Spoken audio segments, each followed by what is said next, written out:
DT-CAOS slide cover and cover plate by Dorin Technologies on an FN57 Mark II. You'll need a bench block, 1/8 inch punch, small flathead screwdriver, and small hammer.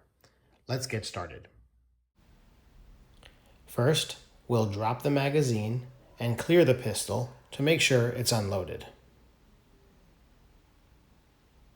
Next, take the slide off the frame,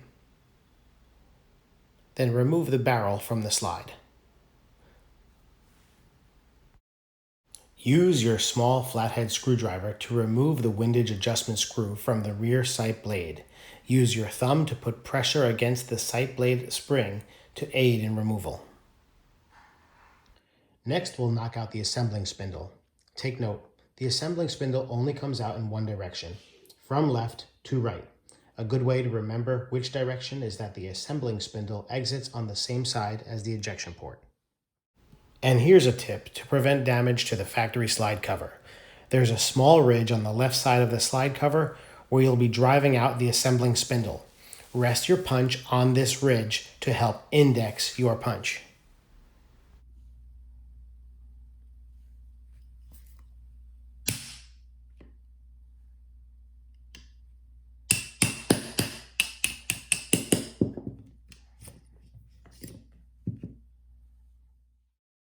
When removing the slide cover, take note that the slide cover retains the cartridge indicator and spring and the parallel pin that retains the firing pin.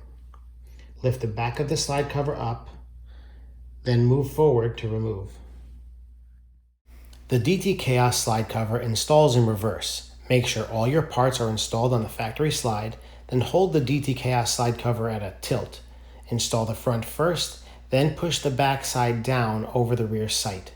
The slide cover fits tight, so you may need to give it a few light taps with the nylon side of your hammer. Make sure the spring is inside the rear sight blade, then install it on the rear sight assembly. Install the windage adjustment screw by hand. Use your thumb to put pressure on the spring. The screw should turn freely when not under spring tension.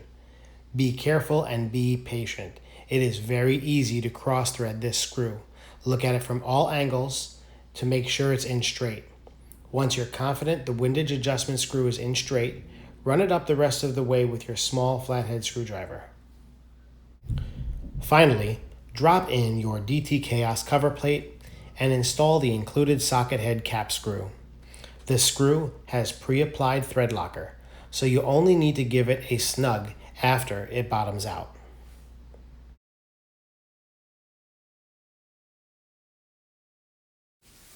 Reassemble your pistol and you're good to go. And there you have it, DT-CAOS installed on your FN57 Mark II.